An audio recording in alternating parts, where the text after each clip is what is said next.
most commonly referred to in the Old Testament, asks Abram to leave his country and people, travel to the land of Canaan, and establish a new tribe there.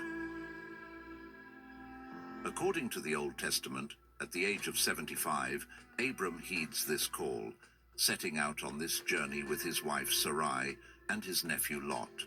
After a long journey, they arrive in the promised land of Canaan, where they are told that this land is chosen for them and granted to their lineage. But the land of Canaan was already inhabited by various Canaanite tribes before he arrived. These tribes are mentioned in several passages of the Old Testament. The most frequently mentioned Canaanite tribes are the Hittites, Amorites, Hivites, Jebusites, Perizzites, and Girgashites. The Canaanites were a diverse group of people with their own distinct cultures and languages. They were primarily agriculturalists, but they also engaged in trade and other economic activities. The Canaanites were also known for their religious practices, which included polytheism. The biblical narrative does not provide a specific date for his arrival in Canaan, but it is generally believed to have taken place in the early 2nd millennium BC.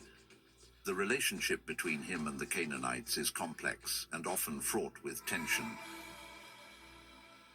In some passages, the Canaanites are portrayed as hospitable and welcoming to him and his family, while in other passages they are portrayed as hostile and antagonistic. Despite the challenges he faced, he eventually established himself and his family in Canaan.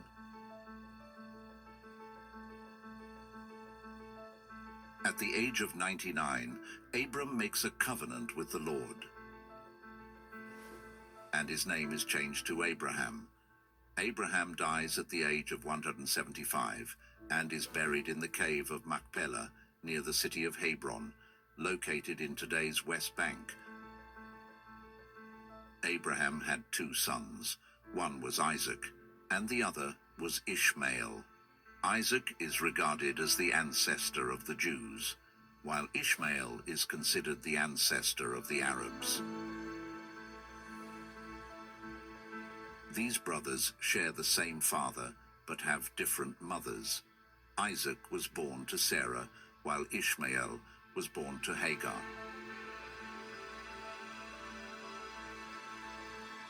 Isaac, around the age of 60, is granted a son even though his wife is barren. His name is Jacob. Jacob, by the Lord, is given the name Israel. The 12 sons of Jacob are the first generation of the children of Israel, or the Israelites. The lineages of these 12 sons eventually form the 12 tribes of Israel. According to the narrative in the Old Testament, under the leadership of Joseph, one of Jacob's 12 sons, Israelites entered Egypt. Initially, they lived in peace and security in Egypt, since Joseph had attained a significant position in the Egyptian administration. However, as the regime in Egypt changed, so did their situation in the country. The population of Israelites was increasing, and the new pharaoh started to feel uneasy about them. Israelites experienced a period of great oppression in Egypt. They believed they were chosen and blessed by God. Despite this, they were enslaved and subjugated by the polytheistic, idol-worshipping people of Egypt, forced to work to death in the cities of Pharaoh, who claimed divinity for himself.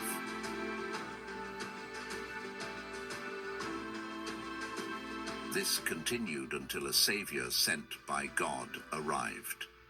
That savior was Moses. God instructed Moses to go to Pharaoh and lead Israelites out of Egypt.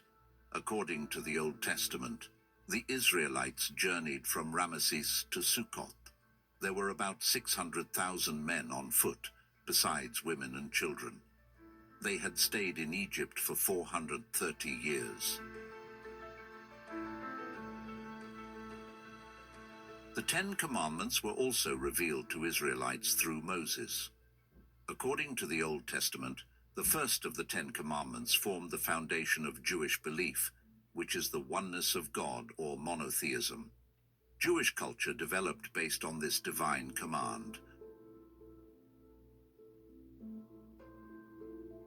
Therefore, the Ark of the Covenant, which contained the Ten Commandments and other revelations given to Moses, became the most valued possession and symbol of the Jewish people. Under the command of Joshua, who succeeded Moses, Israelites carried the Ark of the Covenant, their most sacred relic, as they conquered Canaan. They fought against idol-worshipping tribes, and their rallying cry was, "Hear, O Israel, the Lord is our God, the Lord is one." Under Joshua, Israelites battled idol-worshipping factions in Canaan, a struggle lasting generations due to their tribal division. Lacking a central state, they rallied around religious judges during wars. Their plea for monarchy led Samuel to appoint Saul as king, initiating Israel's monarchy, which saw victories. Yet it was David, a Judahite, not Saul's descendant, who founded Israel's first dynasty, elevating its power unprecedentedly. He conquered the city of Jerusalem and made it the capital. King David engaged in conflict with various tribes, including the Philistines, who hailed from the Aegean area, likely modern-day Crete, and settled in Canaan around 1175 BC. They inhabited a strategically valuable coastal region of Canaan, extending from Gaza in the south to Tel Qasil, close to what is now Tel Aviv. This region was particularly fertile and lay along a vital international trade corridor. Their urban centers were 5 main cities: Gaza, Ashdod, Ashkelon, Ekron, and Gath, situated along Canaan's southern coast. In the most famed clash, David faced off against the Philistine giant Goliath during an extensive conflict between the two nations. He was successful not only militarily, but also diplomatically. During David's time, the territories controlled by the Israelites expanded from the Sinai Peninsula in the south to the Euphrates River in the north. One of David's biggest ambitions was to build a grand temple to house the Ark of the Covenant, which had been carried on backs or hidden away in obscure places until then. However, this task fell to his son, Solomon. Solomon commissioned a magnificent temple in Jerusalem, where the Ark of the Covenant was placed. After centuries of migrations, wars, and chaos, Israelites found prosperity, peace, and security.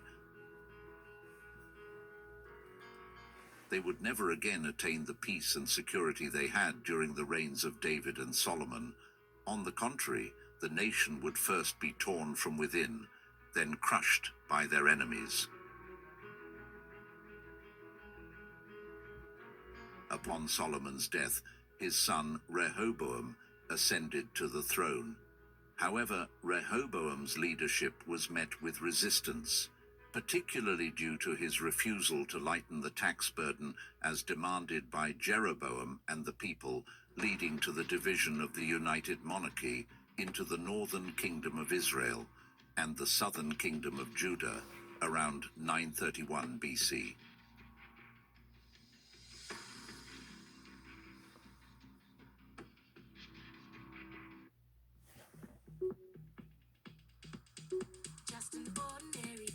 Northern tribes made Jeroboam their king, while only the tribes of Judah and Benjamin remained under Rehoboam's rule, alongside the Levites. The division resulted in a period of political instability and conflict, with both kingdoms experiencing various degrees of prosperity and challenge. This separation marked the beginning of 2 distinct political entities: the Northern Kingdom, with its capital eventually in Samaria, and the Southern Kingdom, which continued to have its capital in Jerusalem. In 722 BC, Samaria was invaded by the Assyrians. With this invasion, 10 tribes living in the northern kingdom of Israel gradually vanished from the historical stage. Most were exiled and assimilated, losing their identities wherever they went. From that day on, they were referred to as the 10 lost tribes of Israel.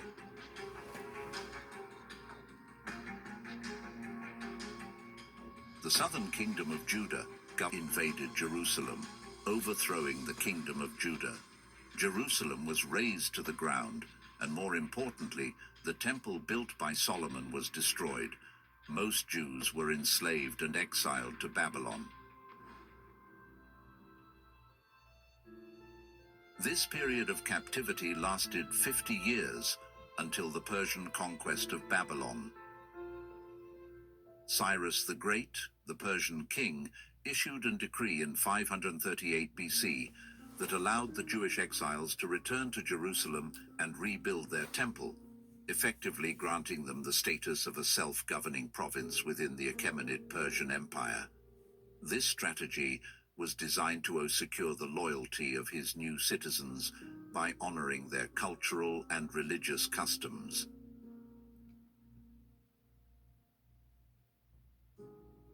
For the first time in history, a nation was returning to its homeland.